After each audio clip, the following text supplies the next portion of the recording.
जब आप weight lose कर रहे हो तो उनका ध्यान रखें। पहला तो बी रियलिस्टिक। आपका बीएमआई बहुत ज़्यादा है, आपका वेट बहुत ज़्यादा है और आप सोचते हैं कि आप वेट आपका तुरंत लूज़ हो जाए, 1-2 महीने में कम से कम 8-10 किलो या 15 किलो लूज़ हो जाए, तो ऐसा होना पॉसिबल नहीं है। पॉसिबल है बट आपको फिर उस हिसाब से मेहनत करनी पड़ेगी।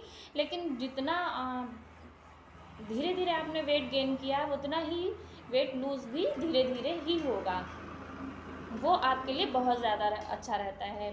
और चीज़ें ये हैं कि जैसे आप विटामिन डी डेफिशिएंट तो नहीं हो, थायराइड तो नहीं हो, थायराइड तो नहीं है, मेटाबॉलिक सिंड्रोम तो नहीं है, आपको स्टार्विंग तो नहीं रहती है बॉडी में आपकी, या फिर अंडर नरिश बॉडी तो नहीं है, आप खाना जैसे आप बैलेंस नहीं लोगे, बीच सुबह खाया फिर इसके बाद सीधे लंच कर रहे हो, फिर डिनर कर रहे हो, बीच में कुछ नहीं ले रहे हो, तो ऐसे क्या हो गया कि आपकी बॉडी में नरिशमेंट कम होगा और आपकी बॉडी में जो भी आप खाएंगे वो एनर्जी में कन्वर्ट ना होके सीधे फैट के फॉर्म में स्टोर होने लगेगा।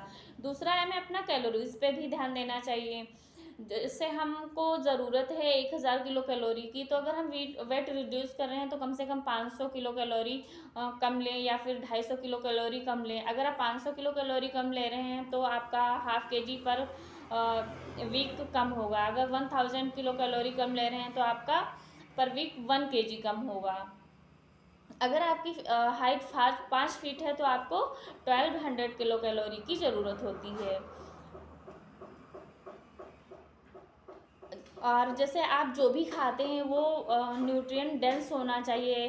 जैसे बिस्किट है तो उसमें उसकी जो न्यूट्रिटिव वैल्यू होती है वो इतनी अच्छी नहीं होती है। इससे अच्छा है आप चने लें या फिर सत्तू लें, इसकी जगह पे मखाना ले सकते हैं आप। ये सब पौष्टिक चीज़ें हैं जो आपको काफ़ी हेल्दी रखेंगी और आपको भूख भी जल्दी नहीं लगेगी।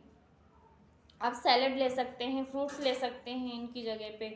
दूसरा है टाइम। टाइम का भी ध्यान रखना होता है। जैसे कम समय में आपका ज़्यादा वेट लूज़ हो जाए ये ज़रूरी नहीं है। आप धीरे धीरे आगे बढ़िए। जैसे आपने धीरे धीरे वेट गेन किया है वैसे ही धीरे धीरे लूज़ भी होगा। मंचिंग का ध्यान रखिए। जैसे आपने 2-3 रोटी खा ली, इसके बाद भी कुछ ना कुछ खाने का मन हो रहा है, तो अपनी हंगर को पहचानिए कि क्या वास्तव में आपको ज़रूरत है खाने की। अगर आप ओवर हीटिंग कर लेंगे तो आपका वेट लूज़ नहीं होगा।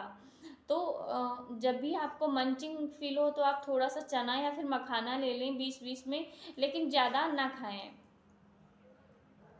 लेट नाइट हंगर, अगर आप 9 बजे के बाद में हैवी मील लेते हैं तो भी आपका मेटाबॉलिज्म अच्छे से वर्क नहीं करेगा और आपका वेट लॉस नहीं होगा। इसलिए ज़रूरी है कि आप 8 से 9 के बीच में खाना खा लें, या इससे पहले भी हो सके तो खाएं, वो आपके लिए और अच्छा रहेगा।